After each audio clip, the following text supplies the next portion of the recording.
একটি যুদ্ধ শেষ হয়, আবার শুরু হয়, আবার শেষ হয়, আবার শুরু হয়। কিন্তু কেন? কার সিদ্ধান্তে? কার চাপে? এর উত্তর আসলে কার কাছে? গাজা একটি হারিয়ে যাওয়া ভূমি, নাকি শেষ প্রতিরোধের অপরাজেয় এক প্রতীক?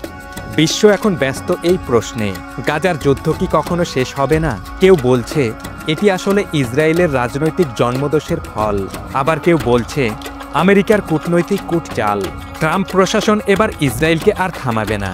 ইসরায়েলের লক্ষ্য গাজাকে পুরোপুরি নিয়ন্ত্রণে নেওয়া, তার জনগণকে শিকড়চ্যুত করা। শক্তিশালী বোমার আঘাতে তারা সেটা করবে, আর যে কয়জন গাজাবাসী বেঁচে থাকবে তাদেরকে অনাহারে রেখে যুদ্ধ করার শেষ শক্তিটুকু কেড়ে নেবে। ইসরায়েল গাজায় কোনো খাদ্য সহায়তা ঢুকতে দিচ্ছে না, যাতে সেখানে একটি খাদ্য সংকট তৈরি হয়। তাদের পরিকল্পনা আসলে আরও ভয়াবহ।